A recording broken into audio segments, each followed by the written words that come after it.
मैं आपको इस सवाल का जवाब अपनी पर्सनल लाइफ से बताता हूँ। I have been in love काफ़ी बार।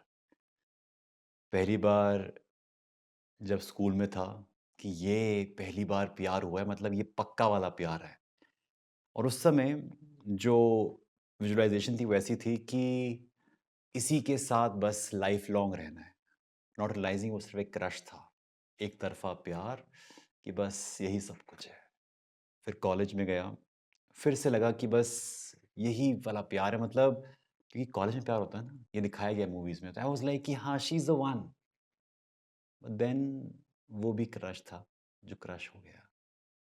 Today the girl whom I'm married to, I dated for 7 years और उसके बाद पिछले कुछ सालों में after being married, I get an idea about love.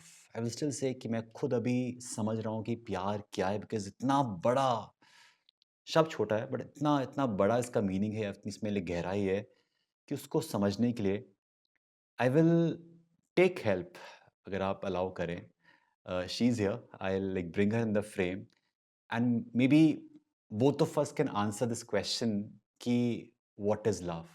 Yes? Welcome.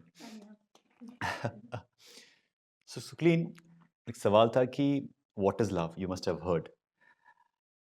मेरे हिसाब से मुझे लगता है कि लव इज़ एन इमोशन जहाँ पे you feel happy when you do things for the other person. वो अदर पर्सन थर्ड पर्सन नहीं है, आप ही के साथ का बंदा है, चाहे वाइफ हो, चाहे मदर के लिए बच्चा हो।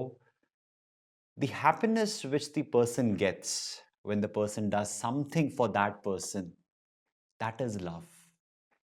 उसको नहीं पता है कि उसे क्या मिल रहा है, उसे सिर्फ खुशी मिल रही है।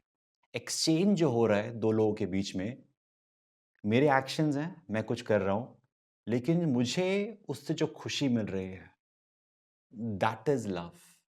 एक मदर को अपने बच्चे को चलता हुआ देखते हुए, बच्चे को पता भी नहीं है कि वो इनडायरेक्टली उन्हें खुशी दे पा रहा है। वो तो अपना फिर करके रो रहा है। मम्मी कहती है, "अरे! मेरा बेटा कितना क्यूट लग रहा है।" राइट? कि देखो ये रो रहा है। वो रो रहा है, मुझे भूख लग रही है, but for mothers like she is so happy. So the happiness which a person derives from the other person, like by doing something for the other person, that is love. What do you say about it? I think you rightly said क्योंकि कहीं ना कहीं when we talk about a mother child relationship या फिर siblings they are somewhere connected by blood. ठीक है, blood relation है उनके बीच में, तो वो love I think naturally भी built होता है because of the connection that you share, the bond that you share. But for a couple who do not live together since childhood, जो मिलते हैं, I think when we were also dating, तो पहले ऐसा होता था कि हम अगर अलग अलग शहर में हैं तो going and surprising the other person वो बहुत खुशी देता था कि दूसरे पर्सन की खुशी देख के आपको अच्छा लगता था। आई थिंक वो धीरे धीरे when you start staying together in relationship या आफ्टर वेडिंग, आई थिंक वो आदत बन जाती है। तो वो जो डेफिनेटली मदर चाइल्ड के या फादर चाइल्ड के अनकंडीशनल लव को आई एम नॉट श्योर वो रिप्लेस होता होगा कि नहीं होता होगा हस्बैंड वाइफ का, बिकॉज अभी we are too early in that right. But somewhere और द अदर धीरे धीरे जब आपका रिलेशनशिप ग्रो होता है, I think making the other person happy वो आपकी हैबिट बन जाती है Uh, and you tend to do things for the other person without expecting anything. Otherwise अगर हम आसपास देखें, if I do something for anyone, कहीं ना कहीं एक्सपेक्टेशंस होती हैं कि the other person also reciprocates in the other. hmm, But I think in love जो actual love है उसमें reciprocation भूल जाता है इंसान, I believe. hmm. What do you say? मुझे लगता है कि अभी मैं उस स्टेट पे पहुंचा नहीं हूँ जहाँ पे मैं इतना सेल्फलेस वाला प्यार Reciprocate. करता हूँ। देखा। हाँ, मुझे लगता है ऐसा कि मैं ऑनेस्टली बताऊं कि ये दिल से विद है, तो कोई इमेज क्रिएट करने की बात नहीं है। एक दिल से बात है कि मुझे अभी भी लगता है कि मैं इतना सेल्फलेस नहीं हूँ कि I will just love her. Yes, I will accept her for the way, for who she is. That's like that's quite tough that's quite tough but मैं कोशिश कर रहा हूँ समझने की और I think that's how we can understand love because as she rightly mentioned क्या हुआ अच्छा कोई दिक्कत नहीं है एज शी राइटली मेंशन कि एक पेरेंट में और एक बच्चे में जो लव है that is unconditional right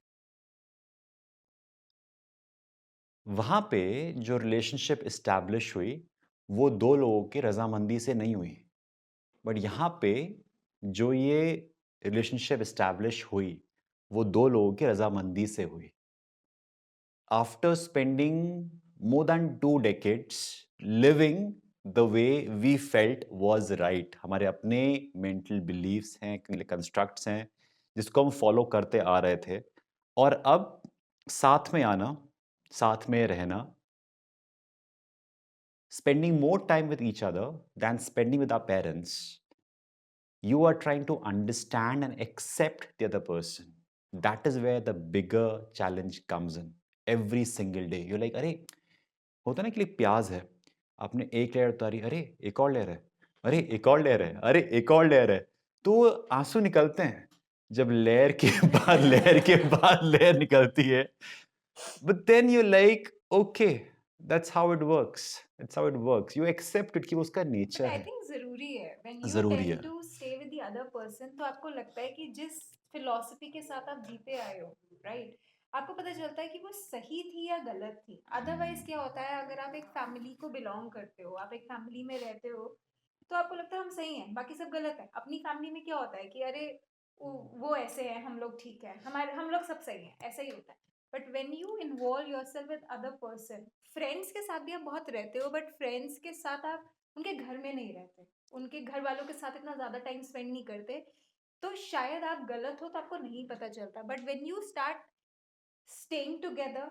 living together तो जहाँ वैल्यू सिस्टम सबका अलग होता है आपका अलग है मेरा अलग है इनका अलग है सबका अलग है तो वैल्यू सिस्टम कहीं बार हम फिर ग्लोबली देखते हैं कि क्या हम लोग गलत हैं क्या ये लोग गलत हैं मतलब किसका वैल्यू सिस्टम या आप लोग गलत हो वो आई थिंक जब तक आप साथ नहीं रहोगे तब तक नहीं पता चलता और वो एक्सेप्टेंस वहीं से आती है acceptance is the better word for love ऐसा मैं सोचता हूँ और what do you say about it if you have to take up one word in place of love I think it would be growing together because like तो हम 2 word हो गए लोग हाँ ग्रोइंग टुगेदर एक साथ मिक्स कर देंगे स्पेस हटा देंगे बीच का सो ग्रोइंग टुगेदर इज समथिंग जो या फिर mutual growth is 2 something words जो नहीं भी